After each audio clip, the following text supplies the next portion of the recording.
Okay, this video is a brief video to discuss the diff command that Unix and Linux systems have.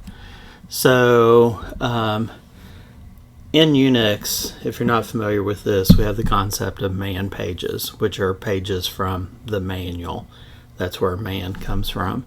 And you can, while logged into a Unix machine, say man space a command, and then it will give you the man page. And the man page starts out with the actual command hyphen a brief description of the command, and then the manual page, which may be anywhere from a handful of lines to many pages, depending upon how complex the command is and how many options it has.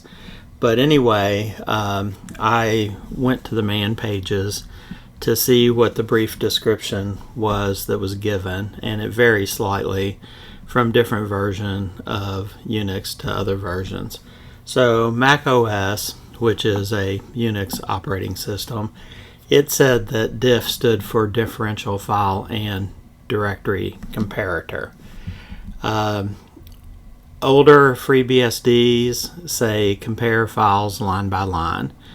Newer FreeBSD machines match the description of Mac OS, which is differential file and directory comparator.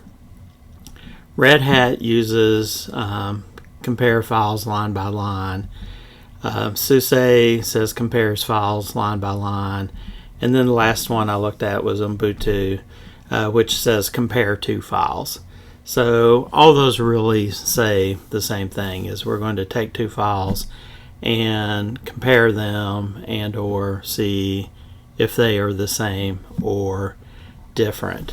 Now, I think the best way to kind of discuss the output of the diff command and how it functions is giving you some examples. So in the first example here, I have two files. The first is called file 1, and its contents are these lines. I have another file called file 2, and here are the contents of that file. So you can see that some of the lines are similar, but the two files are not exactly the same.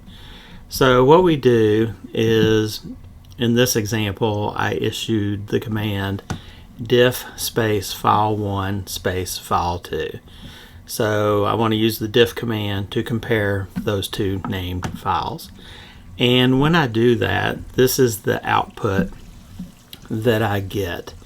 So this is intended to be fed into a program called patch, which patches or corrects source code on a Unix machine, but it can also be read by a human to figure out how things are different. So how would we read this? So basically, I think of this as to get file 1 to become file 2 or be the same as file 2, I need to remove lines 4 and 5 in file 1 and change them to line 4 and 5 from file 2. So if I do that, file 1, if I apply what I'll call this differential to it, the output of the diff command, I will end up with file 2. So the C in the middle of the top line stands for change. The less than arrow says it's related to file 1. The greater than say it's related to file 2, and the dash is a separator between this is what I'm changing to this other thing. So that's the first example. If we look at a second example, again, I'm changing the name slightly, so I have file 3 and file 4 in this example. This is file 3. This is file 4. So they have lines that are somewhat similar. The blank lines are different, and then instead of saying line space 3, I actually typed line 3. So not really sure which one of those was the intended. But if I issue the diff command on these two files, in this case, this is what I get the output. So before, the character that diff outputted was C for change. In this case, it's using D a couple of times and A.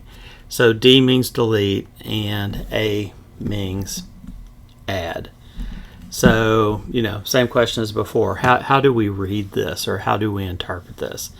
So it would be something like, to get file 3 to become the same as file 4, I need to delete line 3 from file 3 with the results being placed after line 2. And I also need to add line 3 to file 2 after line 4 of file 4, and then I need to delete line 6 of file 3, putting that result, which is nothing, after line 5 of file 4. And if I do those manipulations, file 3 would become file 4. Now, this is the way the diff command has been from the beginning being the very early 70s probably. But somebody changed, or some people would say improved this. So in this third example, I'm going to use the same two files that I used in example 2, but I'm going to use the -u option. And the U stands for, or is an abbreviation for unified. So I have file 3 exactly the same as I had in the previous example. File 4 exactly the same. But this time I issue the command diff-u, file 3 space file 4. And when I do that, I get this output. Now, some people are going to argue that this is easier to understand. And that is probably why it was written like this, so that it was more easily readable and not the old output that was intended to become input to that patch command I mentioned. So how do I read this? Well, basically, starting after the line that starts with 2 ats, it says both files have a blank line, and then they have this as line 1. I need to delete the blank line from file 3, and then both of them have line 4, so that stays in as is. Then I need to add a line that says line 3 with no space. I need to leave the blank line in the file, and I need to delete the line that says line space 3. So, you either have a plus, which means add a line, a minus, which means remove the line, or in that first space you have nothing, which means the line stays the same, or appears in the as is in file 3 in file 4. So, some people like to use the -u option. I, for decades, have been used to looking at the diff command the quote old way. So, I would usually not use the -u, but that's up to each individual and figuring out which makes more sense to them. Now, the reason I am ultimately making this video is for my students in an assignment where they have to program to very specific specifications. That means, in this case, I'm telling them exactly what their output needs to look like. The precision on floating point numbers, the spacing, the wording, everything. I say your program is to generate this output. So what I'm talking about here on the next slide is if you were in a situation where you're trying to match known good output, this is how you would do that. So I have known good output that I make available to my students so that they can compare their output with my output to know if they've done everything correctly. So you're going to write your program, and of course you're going to assume that you understood and implemented the specifications correctly and that your program is going to work perfectly the first time you run it. You run your program and you generate an output file, and then you run the diff command to verify the output. And only when the diff command gives you no output, that is, you say diff first file space second file, hit return, and you just simply get the UNIX prompt back.